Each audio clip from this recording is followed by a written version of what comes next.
3, 2, 1, 0.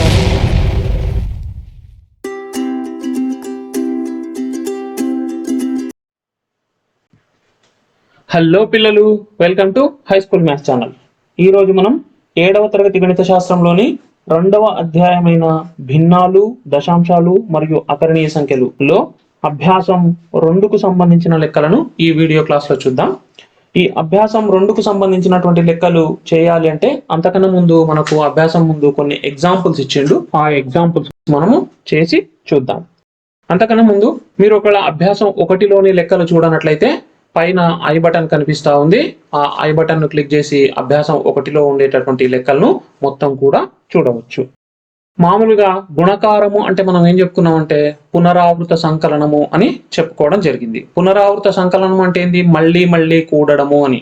ఉదాహరణకు 5 × 4 ఉందనుకోండి. ఈ 4ను 5 సార్లు రాసుకొని కూడాలి అని. 4 + 4 + 4 + 4 + 4 ఎన్నిసార్లు రాసుకున్నాం? 1, 2, 3, 4, 5. ఇదిగోండి 4 + 4 8, 8 + 4 12, 12 + 4 16, 16 + 4 20. అంటే 5ను 4తో గుణకారం చేస్తే మనకు 20 వస్తుంది అని దీని యొక్క అర్థం. అంటే గుణకారము అంటే పునరావృత సంకలనము అని ఈ ఉదాహరణ నుండి మీరు అర్థం చేసుకోండి. అదేవిధంగా 2 × 1 భిన్నం 4 ఉందని అనుకోండి. అప్పుడు ఏం చేయాలని? ఈ 1 భిన్నం 4ను 2 సార్లు రాసుకొని కూడాలి అని అర్థం. ఏ విధంగా అంటే ఇదిగోండి 1 భిన్నం 4 + 1 భిన్నం 4 ఈ విధంగా రాసుకొని ఈ రెండింటిని కూడాలి అని దీని యొక్క అర్థం. ఇది మీకు ఇంకా మంచిగా అర్థం కావాలంటే ఒక చిన్న చతురస్రంని తీసుకొని మీకు ఇంకా మంచిగా అర్థం చేయించేటటువంటి ప్రయత్నం చేస్తాను. 1 భిన్నం 4 అంటే ఏంది అనంటే ఈ 1 భిన్నం 4 గురించి ఫస్ట్ అర్థం చేసుకునే ప్రయత్నం చేద్దాం. పైన ఉండేటటువంటి దాన్ని లవము అని, కింద ఉండేటటువంటి దాన్ని హారము అని, రెండింటిని కలిపి భిన్నము అని అంటామని మనకు తెలుసు. అయితే ఈ 1 భిన్నం 4లో మీకు ఇంకా మంచిగా అర్థం కావాలంటే మీ దగ్గర ఒక చాక్లెట్ ఉంది అని అనుకోండి. ఒక చాక్లెట్.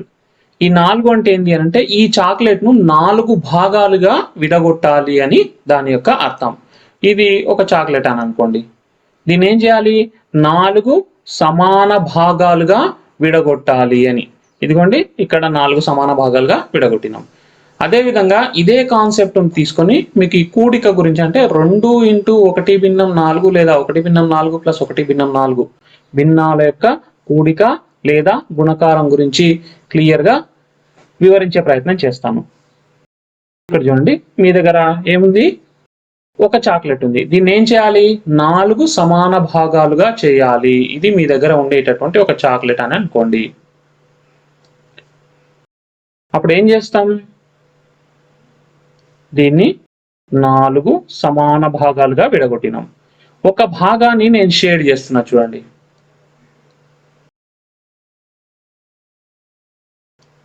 ఈ షేడ్ చేసిన అంటే ఒక చాక్లెట్ ను 4 సమాన భాగాలుగా చేస్తే దానిలో ఒక భాగం ఏది అని అంటే ఇది. దీన్ని మనం ఏమంటామంటే 1 భిన్నం 4వ భాగము అని అంటాం. అంటే ఇది 1 భిన్నం 4వ భాగము, ఇది 1 భిన్నం 4వ భాగము, ఇది 1 భిన్నం 4వ భాగము, ఇది 1 భిన్నం 4వ భాగము. అంటే ఒక చాక్లెట్ లో 4 సమాన భాగాలుగా చేశామని దీని యొక్క అర్థం. ఇప్పుడు చూడండి 2 × 1 భిన్నం 4 అని అన్నాడు. దీన్ని మనం ఏమన్నాం? 1 భిన్నం 4 + 1 భిన్నం 4 అని అన్నాం. అంటే ఇక్కడ దీన్ని చూడండి 1 భిన్నం 4ని ఈ విధంగా రాసుకున్నాం కదా. ఇలాంటివి 2 కావాలి మనకి. ఇదిగోండి 1 భిన్నం 4, 1 భిన్నం 4 2 భాగాలు కావాలి. కాబట్టి అప్పుడు ఏం చేస్తాం మనం? 2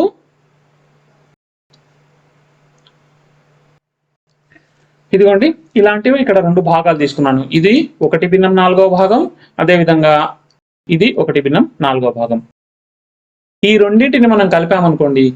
ఇక్కడ ఒక పావు చాక్లెట్ ఉంది, ఇక్కడ ఒక పావు చాక్లెట్ ఉంది. ఈ 2 పావు చాక్లెట్లను దీన్ని పావు భాగము అని అంటాం.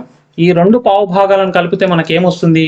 ఈ విధమైనటువంటి ఫిగర్ మనము రావడం చూడవచ్చు.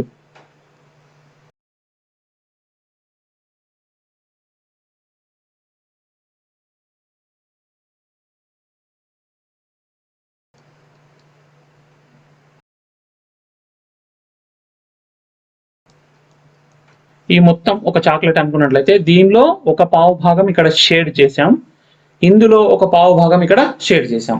ఈ రెండింటిని అంటే 1/4 ప్లస్ 1/4 ఈ రెండింటిని కూడమంటున్నాడు.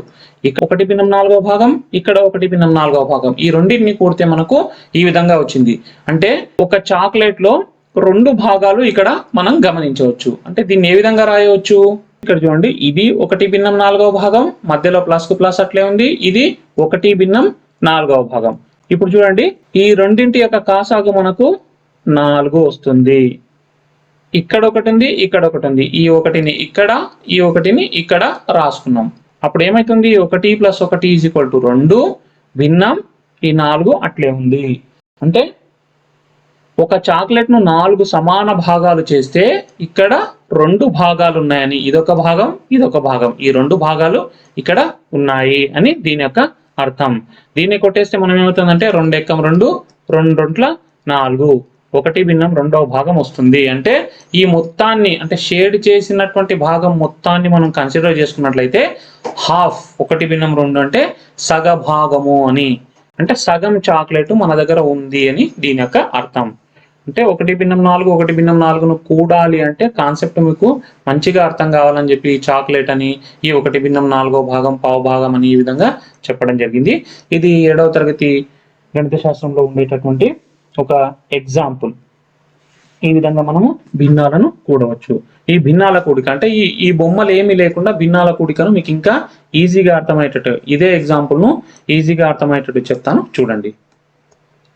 1/4 ప్లస్ 1/4 దీని కూడిక ఏ విధంగా చేయాలంటే, మనకు దీన్ని భిన్నం అన్నాం కదా, ఇక్కడ పైన ఉండేటటువంటి దాన్ని లవము అంటాం, ఇక్కడ కింద ఉండేటటువంటి దాన్ని హారము అని అంటాం. కాబట్టి ఈ హారాలు ఏవైతే ఉన్నాయో వాటిని పక్కకు రాసుకొని వీటి యొక్క కాసాగును తీయాలి. ఇక్కడ 4 ఉంది, ఇక్కడ 4 ఉంది, ఎన్నిట్లో పోతుంది, 4 ఎక్కంలో పోతుంది.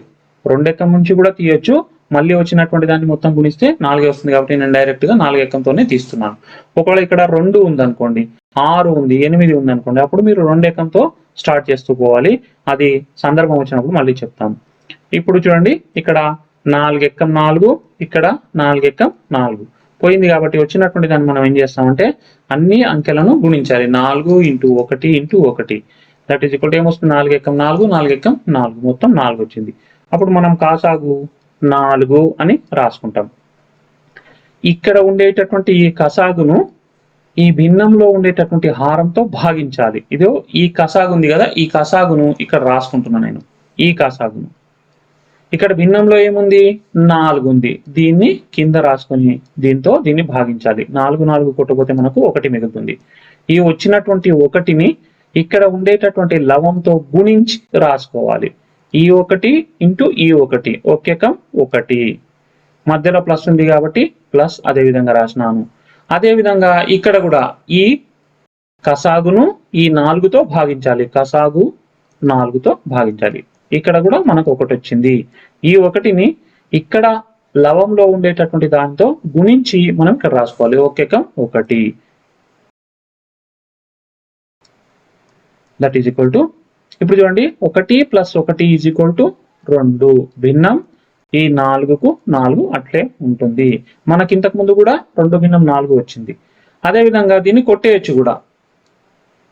2 ఎక్కం 2 2లో 2 ఎక్కం 2 2 2 4 1 భిన్నం 2 వస్తుంది. ఇది దీని యొక్క జవాబు.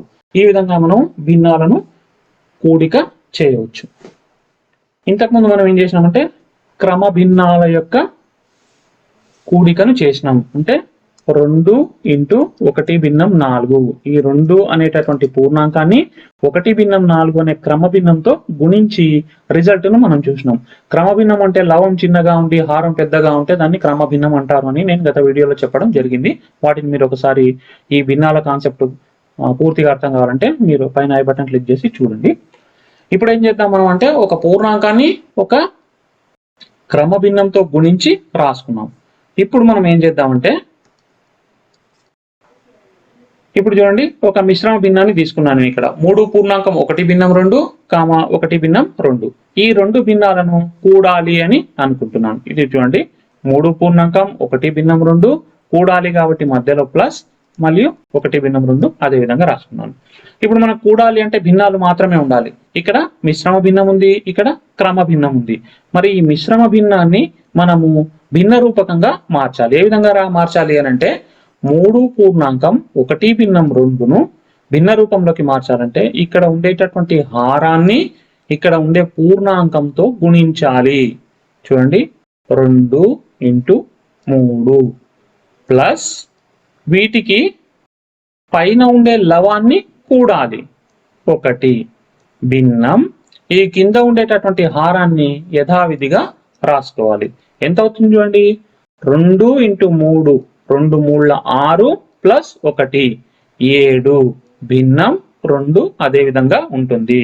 అంటే 3.1/2 అనే మిశ్రమ భిన్నాన్ని మనము భిన్న రూపకంగా మారిస్తే ఈ విధమైనటువంటి భిన్నం వచ్చింది. దీన్ని మనం అపక్రమ భిన్నము అని అంటాం.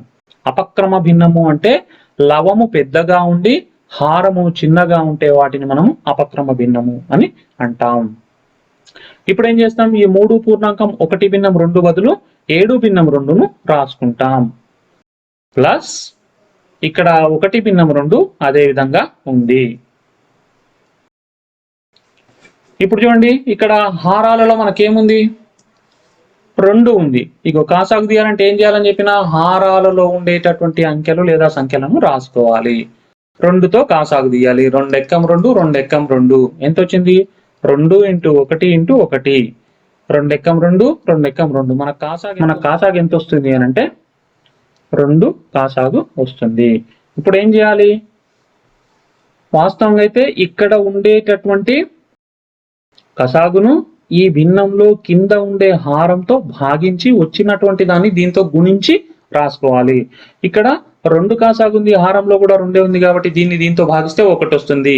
అంటే పైన ఉండేటటువంటి లవాన్ని ఆ వచ్చిన 1తో గుణకారం చేస్తే యథావిధిగా అదే సంఖ్య వస్తుంది. కాబట్టి డైరెక్ట్ గా నేను ఇక్కడ 7 అని ఈ మధ్యలో ఉండేటటువంటి ప్లస్ ను యథావిధిగా ప్లస్ గా ఈ 1ని 1గా రాశాను. ఇప్పుడు చూడండి, 7 + 1 = 8 భిన్నం 2 అదే విధంగా ఉంది. 2 ఎక్కం 2 2 4 8 అప్పుడు ఎంత అవుతుంది, జవాబు మనకు 4 వచ్చింది. ఇక్కడ ఇంకా చూడండి, మీకు ఇంకా మంచిగా అర్థం కావాలంటే 3.1/2 అంటే 3.5 అని, మీ చాక్లెట్ల భాషలో చెప్పాలంటే 3.5 చాక్లెట్లు అని. ఇక్కడ 1/2 అంటే ఇక్కడ ఒక అర చాక్లెట్ అని. ఈ 3.5 చాక్లెట్లు ప్లస్ అర చాక్లెట్ మొత్తం కలిస్తే ఎంత అవుతుంది, 4 చాక్లెట్లు అవుతాయి. ఈ రెండింటిని కూడితే మనకి ఎంత వచ్చింది అంటే 3.1/2 ప్లస్ 1/2 వీటిని కూడితే మనకి ఎంత వచ్చింది, 4 వచ్చింది. 3.5 చాక్లెట్లు అర చాక్లెట్ మొత్తం 4 చాక్లెట్లు అయినాయి. అదేవిధంగా ఇంకా చాలా ఉదాహరణలు ఉన్నాయి. ఆ ఉదాహరణలను మీరు పేజీ నంబర్ 30, 31లో ఉన్నాయి, వాటిని ప్రాక్టీస్ చేయండి. ఇప్పుడు మనము అభ్యాసం 2లో ఉండేటటువంటి లెక్కల గురించి చూద్దాం. అభ్యాసం 2లో మొదటి బిట్లో ఈ విధంగా ఇవ్వడం జరిగింది. క్రింది వాటిని గుణించండి, లబ్ధాన్ని మిశ్రమ భిన్నంగా మార్చి రాయండి అని అంటున్నాడు. ఇప్పుడు చూడండి, ఇక్కడ మనకు ఒకటో లెక్క ఏమి ఇచ్చిందంటే 3/6 × 10 అని ఇవ్వడం జరిగింది. ఈ లెక్కలు చేయడానికంటే ముందు మీకు ఇంకో చిన్న ఎగ్జాంపుల్ చెప్తాను. ఒక ఎగ్జాంపుల్ లెక్కను తీసుకుందాం. 2/3 × 10 అని ఇచ్చిండు అని అనుకోండి. దీన్ని గుణకారం చేయాలంటే ఏం చేయాలంటే, ఇక్కడ ఏం లేదు అంటే దీని కింద 1 ఉంది అని అర్థం. మధ్యలో గుణకారం ఇచ్చినప్పుడు లవంతో లవాన్ని గుణించి రాయాలి, హారంతో హారాన్ని గుణించి రాయాలి. ఇప్పుడు చూడండి, 2 × 10 భిన్నం 3 × 1 అప్పుడు ఏమవుతుంది, 2 10 20 భిన్నం 3 ఎక్కం 3 ఈ విధంగా రాయాలి. మీకు ఈ ఎగ్జాంపుల్ నేను చెప్పలేదు కాబట్టి గుణకారానికి సంబంధించినటువంటి ఒక ఎగ్జాంపుల్ కూడా ఇక్కడ చెప్పాను. ఈ ఎగ్జాంపుల్ ను మీరు జాగ్రత్తగా చూసి అర్థం చేసుకొని ఈ లెక్కలను చేయండి. ఇప్పుడు ఒకటో లెక్క ఏమి ఇచ్చిండు మనకు, 3/6 × 10 అని ఇవ్వడం జరిగింది. ఇంతకుముందు నేను చెప్పినటువంటి దాని ప్రకారం ఇక్కడ 10 కింద ఏం లేదు అంటే ఏమున్నట్టు, మనకు భిన్నం 1 ఉన్నట్టు. ఇప్పుడు దీన్ని ఏం చేయాలి, లవాన్ని లవంతో గుణించి రాసుకోవాలి.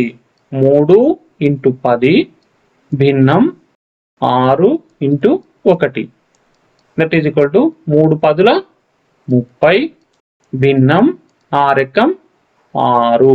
ఇది మనకు ఇక్కడ ఇచ్చిన లెక్కను గుణిస్తే వచ్చినటువంటి లబ్ధం. ఈ లబ్ధాన్ని మళ్ళీ ఏమన్నాడు, మిశ్రమ భిన్నంగా రాయండి అని అంటున్నాడు.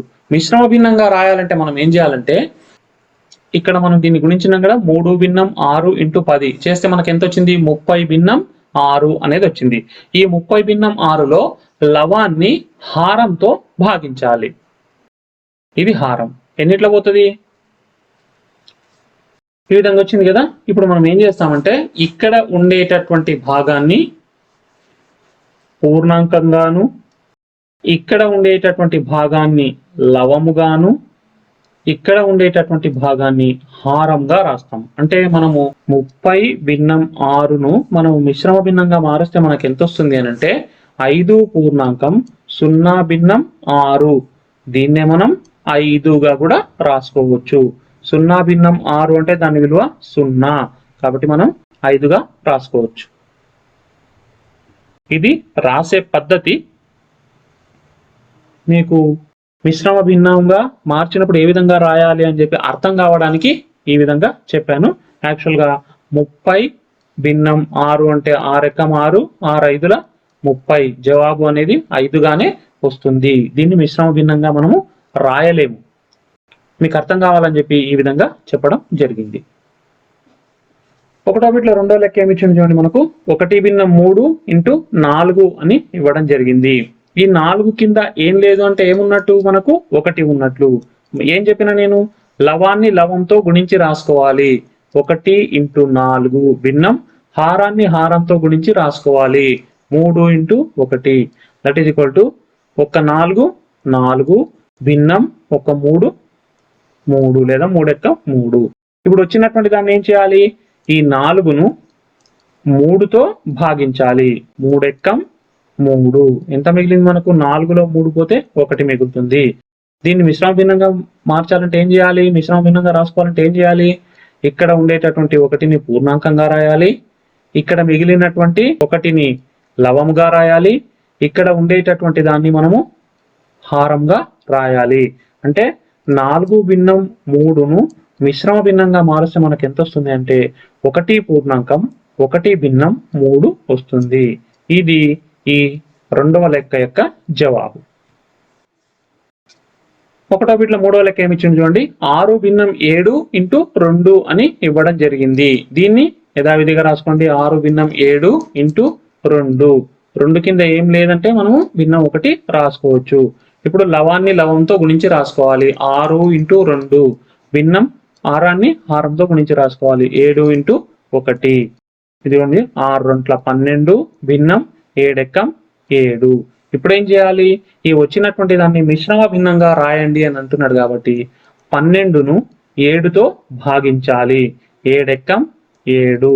12లో 7 పోతే మనకు ఎంత మిగులుతుంది, 5 మిగులుతుంది. అంటే దీని యొక్క మిశ్రమ భిన్న రూపం మనకు ఎట్లా వస్తుంది, 1 పూర్ణాంకం 5 భిన్నం 7గా వస్తుంది. 12 భిన్నం 7 యొక్క మిశ్రమ భిన్నం మనం ఏ విధంగా రాసుకోవచ్చు అంటే 1 పూర్ణాంకం 5 భిన్నం 7గా రాసుకోవచ్చు. ఇది ఈ లెక్క యొక్క జవాబు. నాలుగో లెక్క ఏమి ఇచ్చింది చూడండి, 2 భిన్నం 9 × 5 అని ఇవ్వడం జరిగింది. ఈ లెక్కను యథావిధిగా రాసుకుందాం. 2 భిన్నం 9 × 5. 5 కింద ఏం లేదంటే మనం భిన్నం 1 రాసుకోవచ్చు. ఈ విధంగా రాసుకుంటే వీటి యొక్క విలువ ఏమి మారదు, 5గానే ఉంటుంది.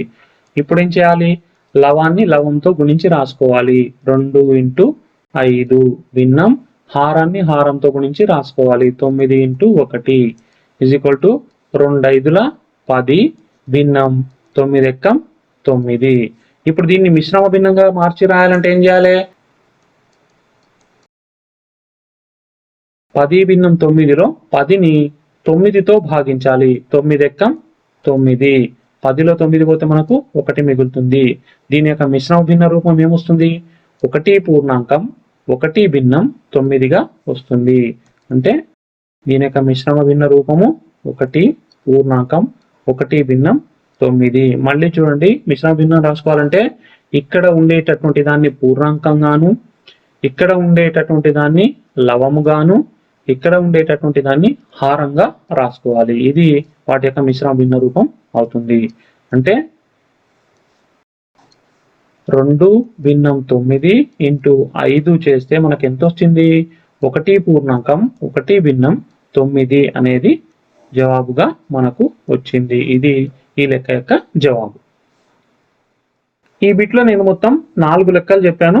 ఈ చివరి లెక్క ఉంది కదా, ఈ చివరి లెక్కను మాత్రం మీరు ప్రాక్టీస్ చేయండి. చాలా ఈజీగా ఉంది. ఈ లెక్కను ప్రాక్టీస్ చేయండి. ఒకవేళ మీకు అర్థం రాకపోయినా కింద కామెంట్ రూపంలో నాకు తెలియజేయండి. నేను ఈ లెక్కకు సంబంధించినటువంటి సమాధానం చెప్పే ప్రయత్నం చేస్తాను. ఈ అభ్యాసంలో 2వ బిట్లో కొన్ని లెక్కలు ఇచ్చాడు, వాటిని చేసే ప్రయత్నం చేద్దాం. క్రింది పటాలలో ఇచ్చిన భాగాన్ని షేడ్ చేయండి అని అంటున్నాడు. 1వ సబ్ క్వశ్చన్ ఏమి ఇచ్చాడు చూడండి. పటం ఏ లోని వృత్తాలలో 1 భిన్నం 2వ భాగాన్ని షేడ్ చేయండి అని అంటున్నాడు. పటం ఏ ఎక్కడుంది? ఇక్కడుంది మనకు. దీనిలో ఏమంటున్నాడు? 1 భిన్నం 2వ భాగాన్ని షేడ్ చేయండి అని అంటున్నాడు. ఇప్పుడు చూడండి, 1 భిన్నం 2 భాగాన్ని చేయండి అంటే ఏం చేయాలి? ఈ పటాన్ని సమానంగా 2 భాగాలుగా విభజించి ఆ ఒక భాగాన్ని షేడ్ చేయాలి. ఇప్పుడు ఈ విధంగా నిలువుగా విభజించడానికి అవుతుందా? చూడండి, 3 వృత్తాలు ఇచ్చింది ఇక్కడ, అంటే 3 లైన్లు ఉన్నాయి. కానీ ఈ విధంగా అడ్డంగా చూసినట్లయితే 1 2 3 4 లైన్లు ఉన్నాయి. దీన్ని ఇదిగోండి ఈ విధంగా సగానికి చేసినాం అనుకోండి, 6 వృత్తాలు ఒక భాగము మరి యొక్క 6 వృత్తాలు ఇంకొక భాగంగా మనము దీన్ని 1/2గా చేయవచ్చు. కాబట్టి ఇప్పుడు ఏం చేయాలి? పై భాగంలో లేదా కింది భాగంలో ఉండేటటువంటి దాన్ని షేడ్ చేయొచ్చు. 1 భిన్నం 2వ భాగాన్ని షేడ్ చేయండి అని అంటున్నాడు. కాబట్టి ఈ 6 వృత్తాలను మనం షేడ్ చేసినాం అనుకోండి, 1 భిన్నం 2వ భాగం అవుతుంది.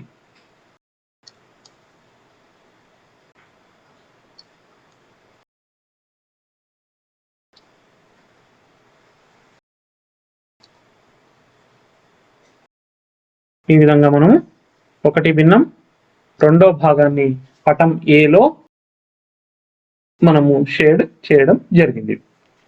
అదేవిధంగా 2వ సబ్ క్వశ్చన్ చూడండి. పటం బిలో త్రిభుజాలలో 2 భిన్నం 3వ భాగాన్ని షేడ్ చేయండి అని అంటున్నాడు.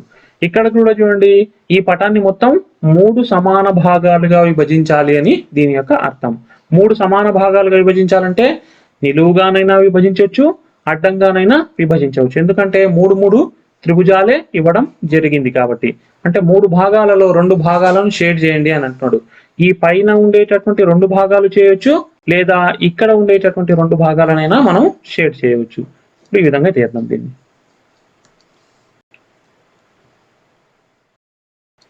ఇచ్చినటువంటి 3 భాగాలలో 2 భాగాలను షేడ్ చేయండి అని అన్నాడు. కాబట్టి మనము ఇదిగోండి 2 భిన్నం 3. ఇదెంత మనకు? 1 భిన్నం 2. ఇది 2 భిన్నం 3వ భాగం షేడ్ చేయడం జరిగింది.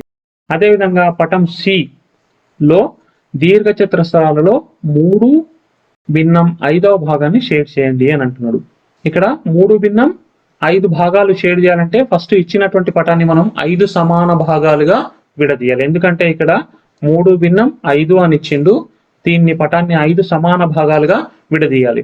ఈ విధంగా విడదీస్తే వస్తుందా? రాదు. 3 భాగాలు వస్తుంది. కాబట్టి ఈ విధంగా విడదీయాలి. ఇదిగోండి, ఇది ఒక భాగం, 2వ భాగం, 3వ భాగం, 4వ భాగం, 5వ భాగం. 5 సమాన భాగాలుగా విడదీసి 3 భాగాలను షేడ్ చేయండి అని అంటున్నాడు. 1 2 3 భాగాలు షేడ్ చేస్తే ఇది 3 భిన్నం 5 అవుతుంది.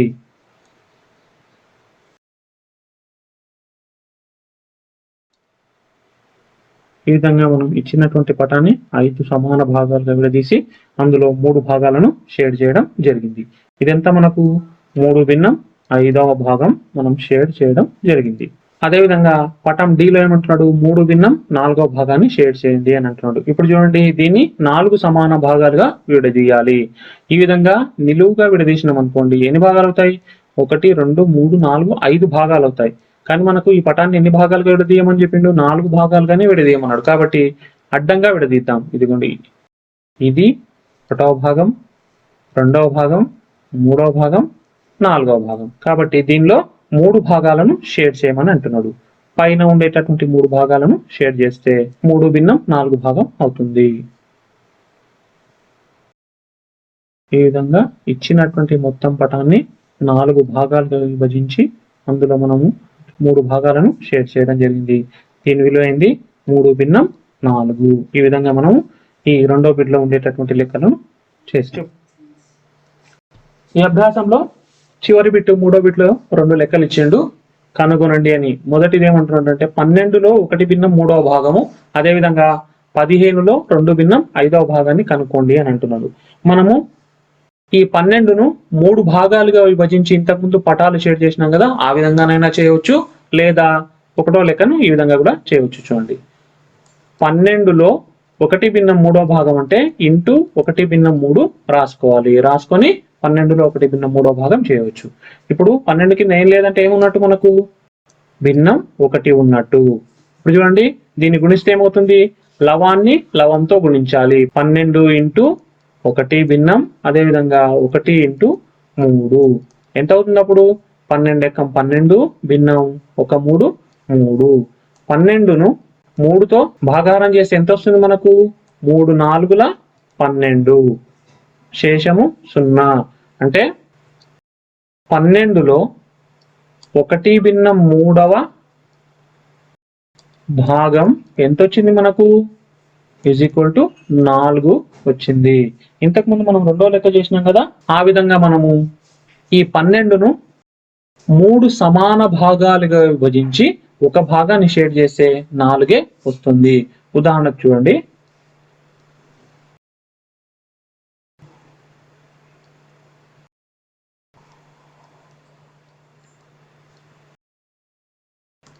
ఇక్కడ చూడండి, మనకు ఈ మొత్తం 12 ఉన్నాయి, 12 చతురస్రాలు ఉన్నాయి. ఈ 12 చతురస్రాలను మనం ఏం చేసినాం, 3 సమాన భాగాలుగా చేసినాం. ఇదిగో ఈ విధంగా, ఇది ఒక భాగము, ఇది రెండవ భాగము, ఈ కింద ఉన్నది మూడవ భాగం. ఒక భాగాన్ని మనం షేడ్ చేయాలి. ఇదిగోండి, ఒక భాగం మొత్తం షేడ్ చేస్తే మనకి ఎన్ని చతురస్రాలు వచ్చినాయి, 4 చతురస్రాలు రావడం మీరు గమనించవచ్చు. అదే ఇక్కడ జవాబు. ఇక్కడ రెండో లెక్క ఉంది కదా, ఈ రెండో లెక్కను కూడా, ఈ లెక్కను అర్థం చేసుకొని మీరు చేసే ప్రయత్నం చేయండి. మీకు ఈ లెక్క రాకపోతే కామెంట్ రూపంలో తెలియజేయండి, నేను మళ్ళీ చెప్పే ప్రయత్నం చేస్తాను. దీంతో ఈ అభ్యాసం అయిపోయింది. ఈ లెక్కలు మీకు అర్థం కానట్లయితే స్లోగా వెనక్కి వచ్చి కొంచెం వీడియోను స్లోగా చూడండి, మీకు ఈజీగా అర్థమవుతాయి. ఈ వీడియో కనుక మీకు నచ్చినట్లయితే సబ్స్క్రైబ్ చేసుకోండి, ఈ వీడియోను లైక్ చేయండి, షేర్ చేయండి. Thank you.